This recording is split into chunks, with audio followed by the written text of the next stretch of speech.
바늘도둑이 소도둑 된다. 다들 한 번씩은 들어봤지? 그런데 과연 바늘도둑은 진짜로 소도둑이 될까? 여기 바늘도둑에서 전 세계가 주목하는 온체인 분석가가 된 사람이 있어. 찰스 에드워즈. 바로 이 사람 얘기야. 이 뚱딴지 같은 이야기 속 실제 주인공. 고작 아주 작은 데이터 하나로 수조 원의 시장을 해석한 이 남자의 핵심 비법을 오늘 내가 아주 따끔하게 알려줄게. 기대해도 좋아?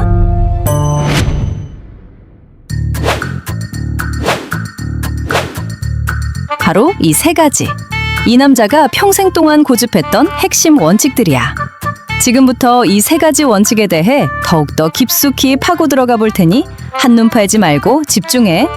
그리고 구독과 좋아요는 필수인 거 당연히 알고 있겠지? 찰스 사이언티스트가 바늘도둑이라고 불리는 이유는 바로 여기서부터 시작돼. 비트코인 가격이 사정없이 무너져 모래바닥엔 찢겨나간 차트 조각들만 뒹굴던 시절, 사람들은 절망에 빠져 화면만 쳐다보고 있었지. 그런데 저기 어디선가 혼자 실실 웃으면서 바삐 움직이는 사람이 있었어. 걔가 찰스야. 찰스는 무너진 시장의 잔해 속에서 무언가를 바쁘게 줍고 다녔지.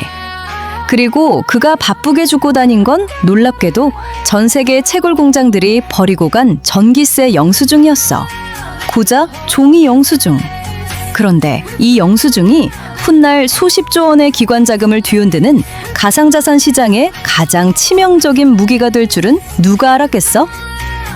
사실 찰스가 주목한 건 단순한 종이 쪼가리가 아니었어. 그 영수증에 적힌 전 세계 채굴 공장들의 미친 전기요금. 다시 말해 비트코인 하나 찍어내는 데 들어가는 진짜 원가에 주목한 거지. 비트코인 가격이 사정없이 무너지면 돈 없는 영세 채굴업자들은 전기세를 감당하지 못해 비명을 지르며 채굴기 전원을 꺼버려. 그리고 시장에선 이걸 채굴자의 항복이라고 불러. 모두가 파멸을 외치며 물량을 던질 때 이 바늘도둑 찰스는 꺼졌던 기계들이 다시 돌아가는 그 미세한 진동을 포착해. 가장 깊은 공포의 끝이 사실은 거대 세력들이 축제를 시작하는 절대적인 바닥이라는 사실을 이 남자는 오직 데이터 하나로 증명해낸 거야. 그 영수증 쪼가리들로.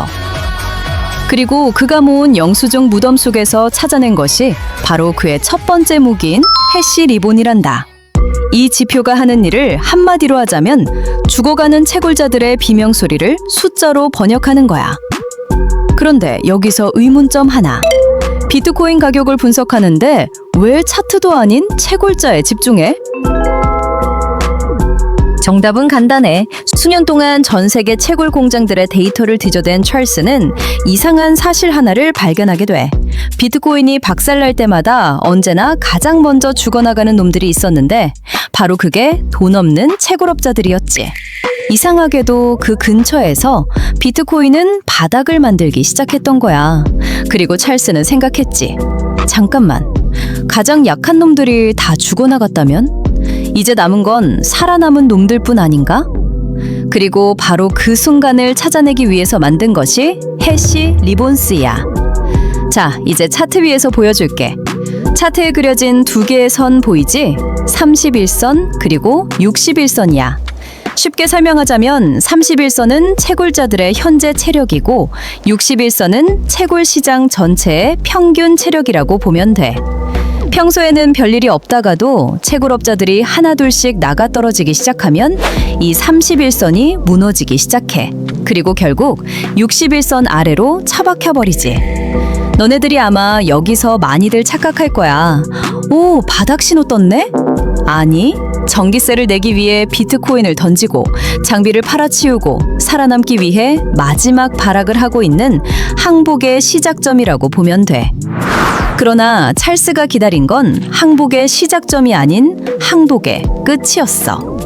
시간이 지나 죽을 놈들은 다 죽고 꺼질 채굴기는 다 꺼지고 시장이 완전히 초토화될 때 신기하게도 이상한 변화가 생기기 시작해. 어느 순간부터 꺼졌던 채굴기들이 다시 돌아가기 시작하고 차트에선 31선이 다시 61선 위로 올라서 그 순간이 바로 찰스 에드워즈가 노린 아주 미세한 순간이야. 남들이 페어를 보고 있을 때 그는 홀로 축제의 시작을 알리는 신호를 들었던 거지. 때문에 해시 리본스는 가격이 얼마나 떨어졌는지를 보는 지표가 아닌 가장 깊은 공포가 지나갔는지, 그리고 시장이 다시 숨을 쉬기 시작했는지를 보여주는 지표야. 채굴자들이 언제 죽어나가는지도 알아냈겠다. 찰스는 여기서 만족을 했을까? 전혀. 오히려 해시 리본스를 만들고 난 뒤 또 다른 질문 하나에 집착하기 시작했거든. 그리고 이 질문에서 탄생한 것이 찰스의 두 번째 무기, 비트코인 야드스틱이야. 이름만 들으면 뭔가 어려워 보이지만 사실 개념은 생각보다 단순해. 야드스틱은 원래 길이를 재는 자를 의미해. 즉, 비트코인 야드스틱은 비트코인 가격을 측정하기 위한 자인 셈이지. 그런데 뭘 기준으로 측정하느냐? 여기서 찰스는 해시레이트라는 데이터에 주목하게 돼. 쉽게 말해 비트코인 네트워크의 체력 같은 거야.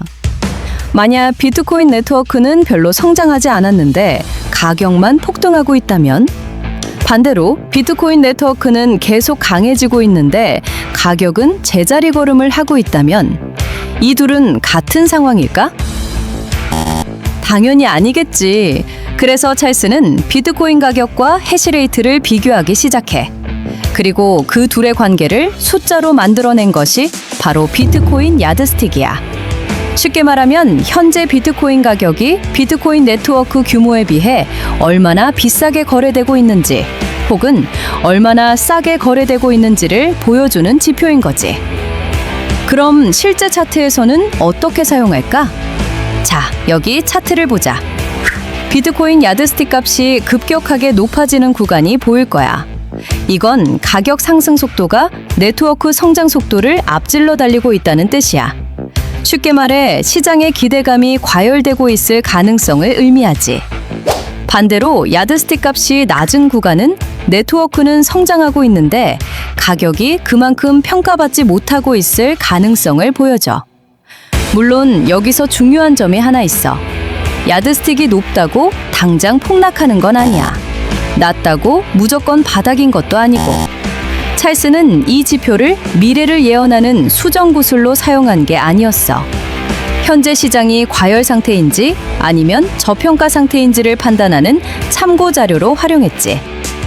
자, 그러면 해시 리본스를 통해 채굴자들의 공포를 읽어냈고, 비트코인 야드스틱을 통해 시장의 과열과 저평가를 측정해냈겠다. 여기서 끝? 아마 보통 사람이라면 여기서 끝냈을 거야. 하지만 집념의 찰스는 보통 사람과 달랐지. 왜냐? 아직 한 개 더 남았거든. 바로 채굴 난이도. 생각해보면 이상하지? 비트코인 가격은 매일 움직여. 하지만 채굴 난이도는 그렇지 않아. 가격이 폭락했다고 해서 난이도가 다음날 바로 떨어지는 것도 아니고, 가격이 폭등했다고 해서 난이도가 바로 올라가는 것도 아니야. 항상 한 박자 늦게 반응하지. 그런데 찰스는 바로 이 느린 움직임에 주목하게 돼. 그리고 여기서 탄생한 것이 세 번째 무기, 디피컬티 리본이야. 자, 여기 차트를 보자. 현형색 색의 선들이 겹쳐 있는 게 보일 거야. 이게 바로 디피컬티 리본이야. 이 선들은 각각 다른 기간의 난이도 이동 평균 선들을 의미해. 쉽게 말해 비트코인 네트워크의 체력을 여러 각도에서 동시에 보여주는 거지. 그런데 시장이 무너지기 시작하면 재밌는 현상이 발생해. 채굴자들이 수익성을 잃고 하나둘씩 채굴기를 끄기 시작하면서 채굴 난이도가 서서히 낮아지기 시작하는 거야. 그러면 리본이 점점 수축하기 시작해. 마치 산소가 부족해진 것처럼 말이야. 많은 사람들은 이걸 보고 비트코인 끝났네 라고 생각해. 하지만 찰스는 정반대로 생각했어. 잠깐, 채굴자들이 다 죽어나갔다면? 이제 살아남은 놈들만 남은 것 아닌가?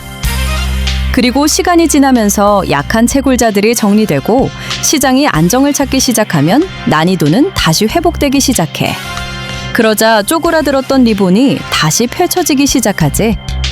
찰스는 바로 이 순간에 주목했어. 왜냐하면 역사적으로 이런 구간들은 비트코인 사이클의 중요한 전환점들과 자주 겹쳤거든. 물론 디피컬티 리본 역시 미래를 예언하는 마법 지표는 아니야.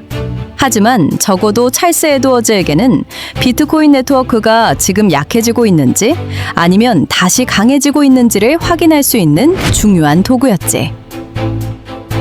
수많은 투자자들이 공포에 휩싸여 가격만 바라보고 있을 때 한 남자는 채굴자들의 행동을 관찰했고 네트워크의 체력을 분석했으며 남들이 보지 못한 데이터 속에서 시장의 힌트를 찾아냈지. 그리고 그 결과 탄생한 것들이 해시 리본스, 비트코인 야드스틱, 디피컬티 리본이란다.